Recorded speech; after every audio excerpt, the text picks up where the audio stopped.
안녕하십니까. 참가번호 16번 최우식 인사드립니다. 청년의 목소리로 세상을 바꾸자. 여러분은 이 주제를 보고 어떤 생각이 드셨나요? 사실 저는 답답한 마음이 먼저 들었습니다. 청년이 아무리 목소리를 내어도 쉽게 바뀌는 것이 없었습니다. 그래서 저는 충분한 기회가 주어진다면 청년의 문제는 청년 스스로가 가장 잘 해결할 수 있다고 말씀드리려 합니다. 저는 작년 6.13 지방선거에 시의원으로 도전한 경험이 있습니다. 당시 시민을 위한 여러 공약을 고민하면서 이제 갓 초등학교에 입학한 8살 아들에게 법으로 만들고 싶은 좋은 공약이 있는지 물었습니다. 아들은 잠시 고민하더니 아빠, 6학년 형들하고 축구장을 따로 만들어주는 법이 있었으면 좋겠어. 내가 축구를 할 때마다 형들이 와서 자꾸 나가라고 해. 사실 학년별로 운동장 사용 시간을 정해주면 쉽게 해결할 수 있는 문제입니다. 그런데 어른들은 그런 고민 자체를 모릅니다.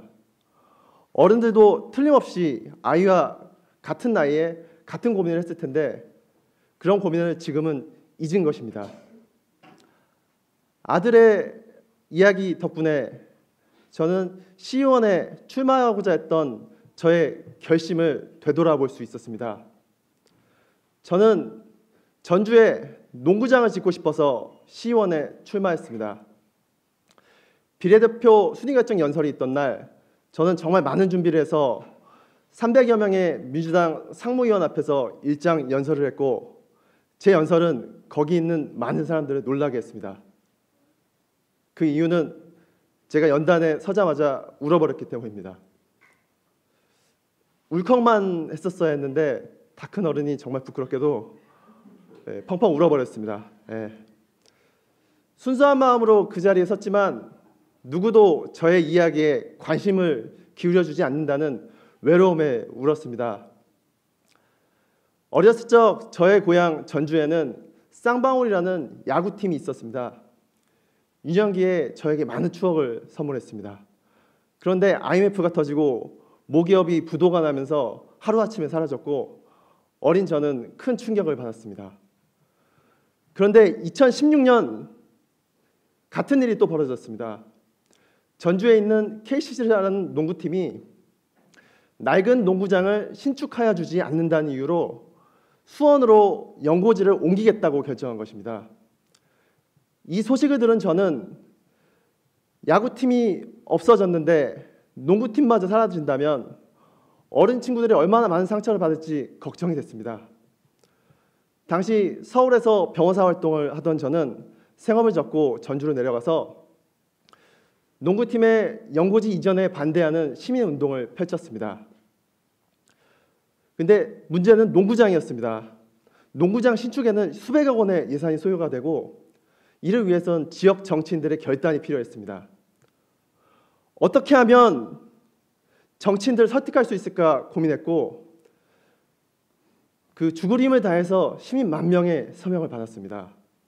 믿지 못하실까 봐 제가 이 자리에 들고 왔습니다. 정확하게는 시민 10,134명의 서명입니다. 시민 10,000명의 목소리면 누구든 설득할 수 있겠다 싶어서 민주당, 국민의당, 새누리당 사무실에 연락을 해서 면담을 요청했습니다. 하지만 아무도 만날 수 없었습니다. 그런 외로움에 복받쳐 저는 울음을 터뜨렸던 것입니다. 여러분,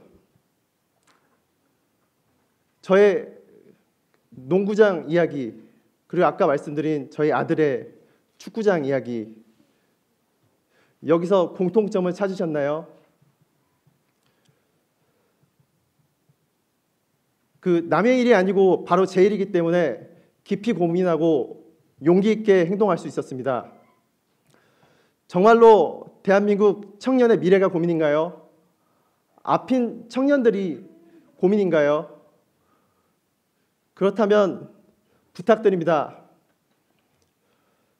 국회에 300석의 의석 중에서 단 10%인 30석만 청년에게 그 보장해 주십시오. 아픈 그 청년들의 목소리로 청년들의 미래를 직접 바꾸겠습니다. 청년의 목소리로 세상을 바꿀 진짜 기회를 허락하여 주십시오. 경청하여 주셔서 감사합니다.